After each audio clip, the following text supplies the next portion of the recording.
नमस्ते मेरे प्यारे दोस्तों। अभी क्लासेस 2.0 में आप सभी का स्वागत है। मैं आज लेकर आया हूँ कंप्यूटर का पहला चैप्टर जो सभी वनडे एग्जाम के लिए इम्पोर्टेंट रहेगा। तो देर ना करते हुए शुरू करते हैं। मैं आपको पहला चैप्टर करा रहा हूँ कंप्यूटर का, जिसका सामान्य परिचय है, जनरल इंट्रोडक्शन। अगर भाइयों आपको अगर मेरी क्लास अच्छी लगे और मेरी जानकारी से आपका कोई फायदा हो तो प्लीज़ मेरे चैनल को लाइक एंड सब्सक्राइब ज़रूर करें और अपने दोस्तों को भी शेयर करें। तो देर ना करते हुए शुरू करते हैं। देखो कंप्यूटर क्या है? कंप्यूटर एक तरह से मशीन है और जो मशीन की तरह वर्क करता है। अगर हम आपको उनके बारे में बताएं तो थोड़े से देखो,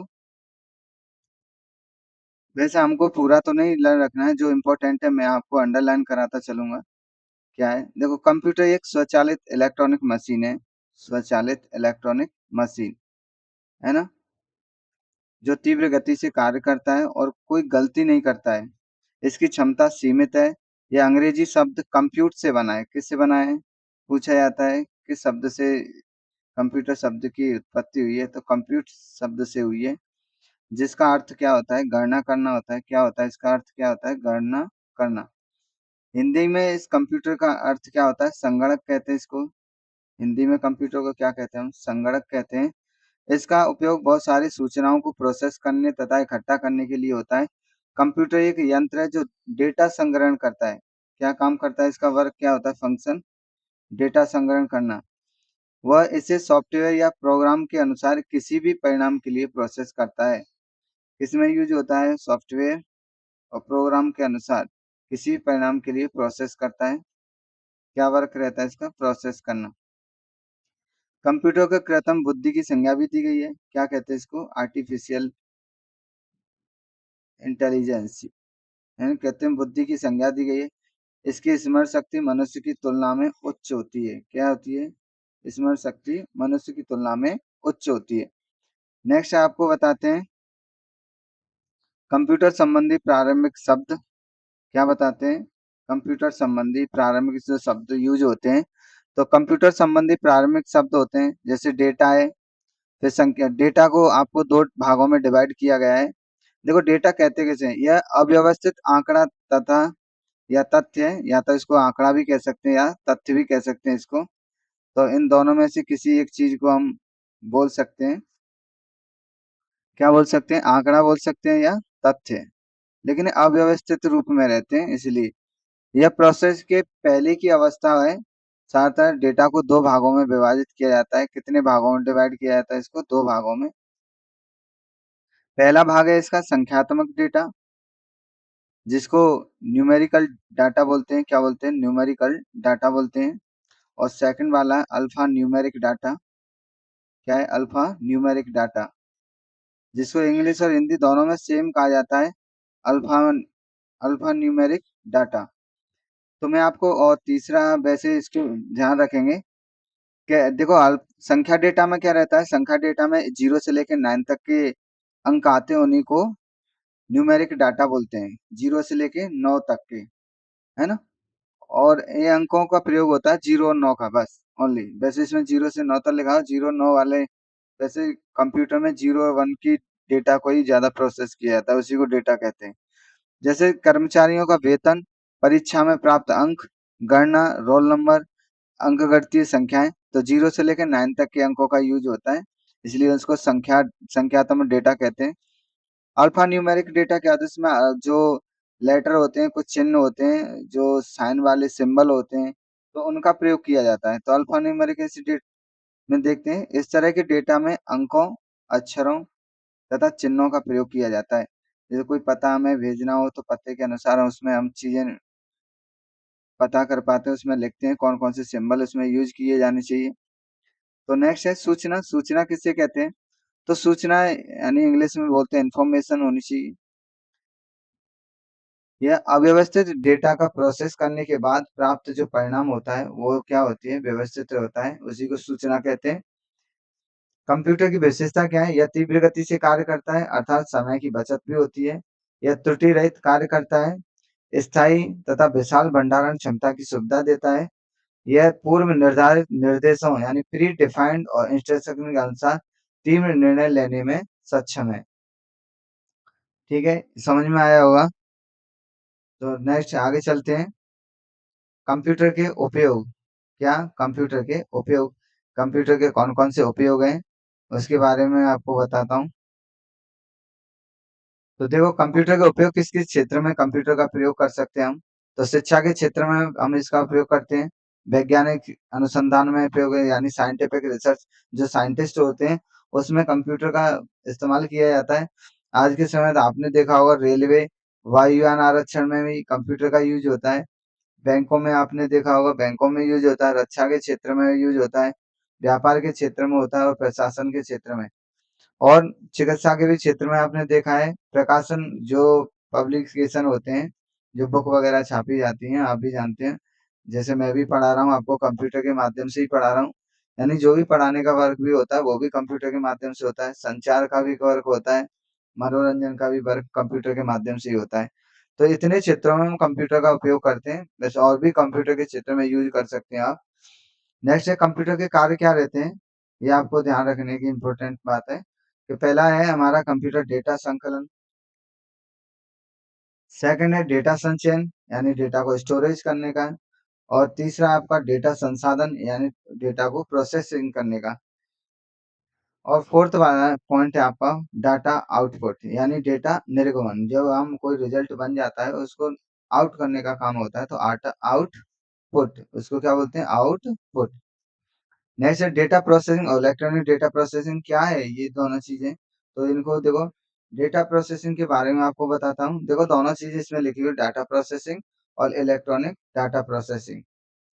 कंप्यूटर के निर्माण से पहले निश्चित लक्ष्य को प्राप्त करने के लिए डेटा का संकलन या संचयन, संसाधन और निर्गमन हस्त संचालित हस्तचालित विधि यानी मैन्युअल मेथड से होता था, जिसे डेटा प्रोसेसिंग कहते थे। यानी जो कंप्यूटर नहीं बना था उससे पहले जो भी हम चीजों को लिखते थे और उनको जैसे संग इकट्ठा करना, उनका संचयन करने यानी निर्गमन हस्तचालित विधि, यानी अपने हाथों से बनाने वाली जो विधि होती थी उसको डेटा प्रोसेसिंग कहते थे। जैसे टेक्नोलॉजी का विकास हुआ, इन सभी कार्यों के लिए एक कंप्यूटर का उपयोग होने लगा, तो इसे हम क्या कहने लगे थे, इलेक्ट्रॉनिक डेटा प्रोसेसिंग कहने लगे। क्या लगे कहने लगे इसको, इलेक्ट्रॉनिक डेटा प्रोसेसिंग। पहले जो भी वर्क होते थे आपको पता है, ये तो हम लोगों के जो कंप्यूटर का सिस्टम है लगभग 20 सालों के अप्रोक्सीमेट इंडिया में आया है, 95 के अप्रोक्सीमेट, 1995। तो उससे पहले जो भी वर्क होता था सभी हैंड रिटन वर्क होता था। जहाँ तक कि स्कूलों में भी वर्क होता था वो भी पूरा डाटा हाथों से लिखा जाता था, बैंकों में भी जो वर्क होता है वो भी हाथों से लिखा जाता था। लेकिन अब आजकल आपको पता है कि कंप्यूटर का इस्तेमाल होने लगा है, तो कंप्यूटर के माध्यम से ही सभी चीजें इस्तेमाल हो रही हैं, है ना। तो नेक्स्ट आगे चलते हैं।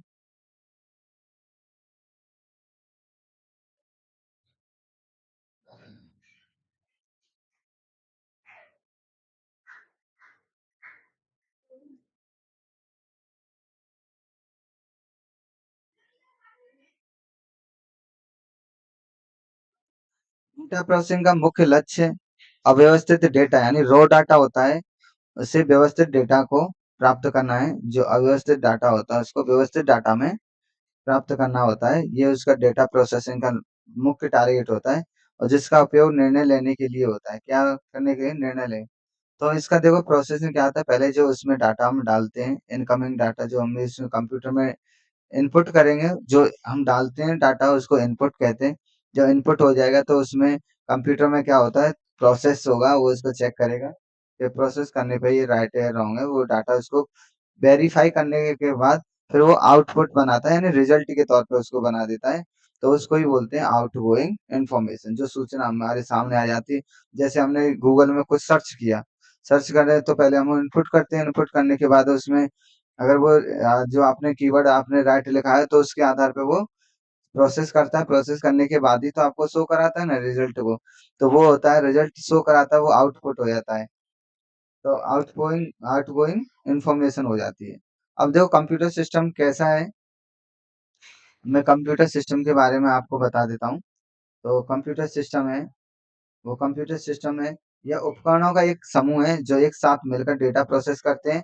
कंप्यूटर सिस्टम में अनेक इकाइयाँ होती हैं जिनका उपयोग इलेक्ट्रॉनिक डेटा प्रोसेसिंग में होता है। फर्स्ट है इनपुट यूनिट, आपको यही चीज़ इम्पोर्टेंट ध्यान रखनी है। फिर है उसको आपको रखना है सेंट्रल प्रोसेसिंग यूनिट, ये सीपीयू की फुल फॉर्म है, सेंट्रल प्रोसेसिंग यूनिट। अब मैं आपको पहले इसके बारे में बता दूं इनपुट यूनिट क्या है। वैसी इकाई जो यूजर से डेटा प्राप्त कर सेंट्रल प्रोसेसिंग यूनिट को इलेक्ट्रॉनिक पल्स के रूप में प्रवाहित करता है। जैसा कि ऑटोमेटिक टेलर मशीन होती है, जो एटीएम की फुल फॉर्म आपको भी याद रखना है। एटीएम की फुल फॉर्म क्या होती है? Atomic teller machine. में जब हम निकासी यानी कोई हम विड्रॉल करते हैं के लिए जाते हैं तो हमें पिन नंबर यानी पिन का मतलब होता है पर्सनल आइडेंटिफिकेशन नंबर। अगर पिन की फुल फॉर्म आपसे पूछी जाए कि पिन की फुल फॉर्म क्या है, तो पी का मतलब पर्सनल, आई का मतलब आइडेंटिफिकेशन और एन का मतलब नंबर डालना होता है। उसके लिए हम इनपुट इकाई के रूप में कीपैड का उपयोग किया जाता है। जब तक हम उसमें अगर कोई भी नंबर नहीं डालेंगे, तो जो नंबर उसमें इनपुट करते हैं ना, लिखते हैं, वही आपका इनपुट यूनिट होता है ना? चलो नेक्स्ट चलते हैं, central processing unit. Central processing unit क्या है? अब सेंट्रल प्रोसेसिंग में इसे प्रोसेसर भी कहते हैं। क्या कहते हैं? सीपीयू को, इसको प्रोसेसर भी कहते हैं। यह एक इलेक्ट्रॉनिक माइक्रोचिप है जो डेटा को इंफॉर्मेशन में बदलते हुए प्रोसेस करता है। इसे कंप्यूटर का ब्रेन कहते हैं। सीपीयू को क्या कहते हैं? कंप्यूटर का ब्रेन। जो मैं अंडरलाइन कर रहा ना, वो इम्पोर्टेंट है आपको, है ना? कहा जाता है, अगर पूछा जाएगा सीपीयू को क्या बोलते हैं? सीपीयू को एक प्रोसेसर भी कहते हैं। क्या कहते हैं? प्रोसेसर। लेकिन और इसका कोई सेकंड नाम है? हाँ, नाम है इसका, कंप्यूटर का ब्रेन कहते हैं इसको। क्या कहते हैं सीपीयू को? कंप्यूटर का ब्रेन। लेकिन यह कंप्यूटर सिस्टम के सारे कार्यों को कंट्रोल करता है। क्या करता है? कंट्रोल यानी नियंत्रित करता है, तथा यह इनपुट को आउटपुट में भी चेंज कर देता है। क्या करता है? तो ये इनपुट को आउटपुट में भी चेंज कर देता है, यानी यह इनपुट को आउटपुट में चेंज कर देता है, रूपांतरित कर देता है। यह इनपुट यूनिट तथा आउटपुट यूनिट से मिलकर पूरा कंप्यूटर सिस्टम बनाता है। ये दोनों को मिलकर बनाता है, इनपुट और आउटपुट से मिलकर पूरा कंप्यूटर सिस्टम बनाता है। इसके देखो भाग देखते हैं। देखो, जब हम कोई भी चीज़ हम इनपुट करते हैं उसमें, कोई भी चीज़ जैसे गूगल है या आप यूट्यूब वगैरह चला रहे हो आप, या आप कोई कंप्यूटर यूज़ कर रहे हो, लैपटॉप यूज़ कर रहे हो, अगर जैसे हम कीबोर्ड से उसमें कुछ नंबर या कोई भी हम स्पेलिंग उसमें इनपुट करते हैं, तो जैसे हमने इनपुट इनपुट किया उसमें, तो इनपुट करने के बाद इनपुट करने के बाद तो सेंट्रल प्रोसेसिंग या सीपीयू में वो जाता है। ऐसे उसमें वो प्रोसेस करता है कि आपने ये लिखा हुआ है वो राइट लिखा है, रॉन्ग लिखा है। तो उसमें जो नंबर है या हम कोई भी सिंबल वगैरह यूज करते हैं, तो सेंट्रल प्रोसेसिंग यूनिट में जाने के बाद अरिथमेटिक लॉजिक यूनिट होगा, फिर कंट्रोल यूनिट भी होता है उसमें, फिर मेन मेमोरी भी होती है। ये आपको चारों के चारों आपको लर्न रखना है। सीपीयू होता है, एएलयू होता है, और सीयू होता है, और मेमोरी भी होती है ना? रैम होती है, रोम होती है, ये मेमोरी भी होती है ना? इनको याद रखना है। तो इनके चारों पाँचों के माध्यम से उसमें जो डाटा हम इनपुट करते हैं, तो इनके माध्यम से वो वेरीफाई होता है। जब वो पूरा वेरीफाई हो जाने के बाद फिर हमको शो कराता है कि आउटपुट के रूप में वो हमको दिखाई देता है। समझ में आ रहा होगा? तो नेक्स्ट है अरिथमेटिक लॉजिक यूनिट। क्या है मैं आपको, तो अभी मैं शॉर्ट में था एएलयू, क्या बोलते हैं इसको शॉर्ट में? एएलयू। ये आता है ऐसे कि एएलयू की फुल फॉर्म क्या होती है? तो एएलयू की फुल फॉर्म होती है अरिथमेटिक लॉजिक यूनिट। क्या होती है? Arithmetic logic unit. इसका उपयोग अंकगणितीय तथा तार्किक गणना में होता है। अगर पूछा है एएलयू का प्रयोग कब करते हैं, किसके लिए होता है, तो अंकगणितीय तार्किक गणना के लिए होता है। किसके लिए होता है? अंकगणितीय तथा तार्किक गणना में होता है। अंकगणितीय गणना के अंतर्गत जोड़, घटाव, गुणा और भाग, ये चार चीजें आती हैं, इसके अलावा और कुछ नहीं आता है इसमें। बस ये एलयू में कितनी आती है? चार चीजें आती है, जोड़, घटाव, गुणा, भाग। तथा तार्किक गणना के अंतर्गत तुलनात्मक गणना, जैसे greater than, less than, equal, ये चीजों का भी प्रयोग हो जाता है ना? लेस देन, ग्रेटर देन या इक्वल, हाँ या ना, यस या नो इत्यादि आते हैं। ये भी वर्ड आते हैं इसमें, यस और नो वाला भी आते हैं। तो आपको ध्यान रखने कौन कौन से? जोड़, घटाव, गुणा, भाग, लेस देन, ग्रेटर देन और इक्वल, यस और नो जैसे वाले वर्ड भी आते हैं। अब चलते हैं आगे, कंट्रोल यूनिट। कंट्रोल यूनिट के इसको शॉर्ट में सीयू बोलते हैं। क्या बोलते हैं इसको? सीयू। सीयू। सी का मतलब कंट्रोल और यू का मतलब यूनिट। यह कंप्यूटर के सारे कार्यों को कंट्रोल करता है तथा कंप्यूटर के सारे भागों जैसे इनपुट, आउटपुट, डिवाइसेस, प्रोसेसर इत्यादि के सारे गतिविधियों के बीच तालमेल बैठाता है ये कंट्रोल यूनिट। मेमोरी यूनिट क्या होती है? मेमोरी मैंने आपको अभी बताई कि रैम भी होती है और रोम भी होती है। इसमें मेमोरी 2 टाइप की होती है, एक सेकेंडरी मेमोरी होती है, एक प्राइमरी मेमोरी होती है। तो इन दोनों प्रकार की जो मेमोरी होती है, तो इन दोनों प्रकार की मेमोरी का यूज़ करते हैं। तो देखो मेमोरी क्या होती है, तो मैं आपको पहले मेमोरी के बारे में बता देता हूँ। तो ये डेटा तथा निर्देशों के संग्रह करने में प्रयुक्त होता है। जो भी डेटा होता है, जो भी हमारी सूचना होती है, उसको ग्रहण करता है यानी उसको स्टोरेज करता है ना? मेमोरी यूनिट में क्या होता है, जैसे हम कोई भी पिक्चर हम डाउनलोड करते हैं तो मेमोरी में करते हैं ना, ये कहते हैं 8 जीबी की है, 5 जीबी की है, 10 जीबी की है। तो ऐसी जीबी जो होती है ना, तो जीबी आपको देखो मैं आपको बताऊँ, जो 4 की डिजिट में ही मेमोरी होती है, 1 की होती है, 2 की होती है, कभी भी ओड वाले नंबर में जीबी वो नहीं होती है मेमोरीज़। जो भी मेमोरी बनेगी वो 1 की होगी, 2 की होगी, 4 की होगी, 8 की होगी, फिर 16 जीबी की होगी। इस तरीके की जीबी होती हैं, कभी भी उसमें नहीं होती हैं ओड नंबर में। नेक्स्ट देखो आगे इसके बाद देखो इस मेमोरी को 2 भागों में बाँटा गया है। मैंने अभी बताया, एक तो प्राइमरी मेमोरी होती है, एक सेकेंडरी मेमोरी होती है ना? ये आपको ध्यान रखना है। मैं दूसरा कलर चेंज कर दूँ? तो एक तो होती है प्राइमरी मेमोरी और एक सेकेंडरी मेमोरी, आपको ध्यान रख देखो मैं ये क्लास में इसलिए लेके आया हूँ क्योंकि अभी हाल ही में सीजीएल का पेपर होने वाला है, उसमें कम से कम 20 नंबर की आपकी कंप्यूटर क्लासेज में से ही आपका फंसेगा। तो ये आपका इम्पोर्टेंट रहेगा। तो आप अगर आप 1 महीने के अंदर मैं इस वर्क को कंप्लीट करा दूँगा और 1 महीने के बाद आप तो देखना आपके लिए बहुत अच्छा लगेगा कि हाँ, सर ने बहुत अच्छी क्लासेस दी है। कोशिश करूँगा जितने भी आपको चैप्टर होंगे उन सभी को कराने की कोशिश करूँगा और बहुत अच्छी तरीके से। जो चीज़ नहीं समझ में आएगी तो आप मेरे को कमेंट में बता सकते हो, सर मेरे को यहाँ से समझ में नहीं आया, उसको दोबारा करा दीजिएगा। तो मैं उसको दोबारा कराने की भी कोशिश करूँगा। देखो आगे चलते हैं, जब कंप्यूटर कार्यशील रहता है अर्थात वर्तमान में उपयोग हो रहे हैं, डाटा तथा निर्देशों का संग्रह प्राइमरी मेमोरी में होता है। जो भी यानी अगर डेटा और निर्देश, डेटा आपको बता दिया है कि डेटा क्या होता है, जो भी हम चीज़ें उसमें सर्च करते हैं, जैसे हमने कोई भी लिखा, वो सब डेटा होता है। निर्देश क्या होता है, जब हम किसी चीज़ को आउटपुट करते हैं ना, किसी आगे जैसे आउट इनपुट कर दिया, इनपुट करने के बाद वो प्रोसेसिंग में जाता है ना, तो वही आपका निर्देश होता है। इन्फॉर्मेशन बोलते हैं एक तरह से, जो भी। तो ये प्राइमरी मेमोरी में होता है, क्या डेटा और निर्देश वाला वर्क इसमें रहेगा प्राइमरी मेमोरी में। सेकेंडरी मेमोरी का उपयोग बाद में करते हैं, यानी बाद में उपयोग होने वाले डेटा तथा निर्देशों को संग्रहित करने में होता है। जो बाद में जो यूज़ करेंगे हम डेटा और निर्देशों को, वो सेकेंडरी मेमोरी में यूज़ होगा, है ना? अभी मेमोरी के बारे में मैं आपको बताऊँगा, पहले मैं थोड़ा-सा और बता देता हूँ।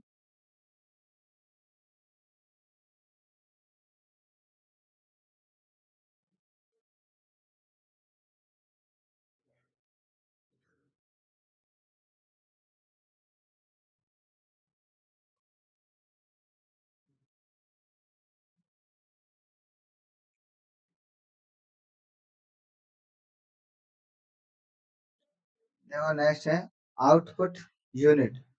वैसी इकाइयाँ जो सेंट्रल प्रोसेसिंग यूनिट से डेटा लेकर उसे यूज़र को समझने योग्य बनाता है। तो आउटपुट क्या है?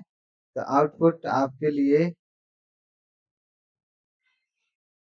जो भी चीज़ उसमें समझने के बाद, जो प्रोसेसिंग होने के बाद उसमें डाटा प्रोसेस हो गया, उसने रीड कर लिया अच्छी तरीके से। अब वो क्या करेगा? वो रिज़ल्ट देगा।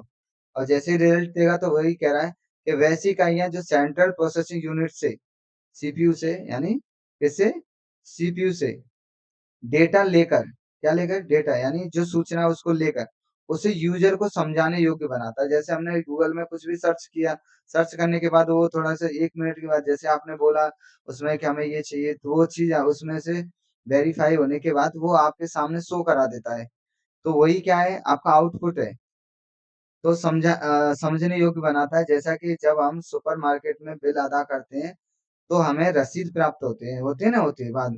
तो ये जो एक आउटपुट का रूप है, तो ये आउटपुट उपकरण प्रिंटर से प्राप्त होता है। लेकिन उसमें तो हमको दिखाई दे रहा है, लैपटॉप जैसे कंप्यूटर में यूज कर रहे हैं। लेकिन जब हमें हार्ड कॉपी मिल जाती है, तो उसको ही मैं आउटपुट यूनिट के रूप में हम जानते हैं। तो धन्यवाद मेरे प्यारे दोस्तों। अगर मेरी आपकी पढ़ाई हुई अगर क्लास में तुमको अच्छा भी लगा हो, तो प्लीज भाइयों मेरे लाइक एंड सब्सक्राइब जरूर करें। और इसके देखो, मैंने आप आज आपको मैंने इसकी थ्योरी का वर्क कराया है। तो मैं आपको इसके एमसीक्यू करा दूंगा। देखते हैं इसका आपको कितना समझ में आया, कितना नहीं समझ में आया। तो धन्यवाद।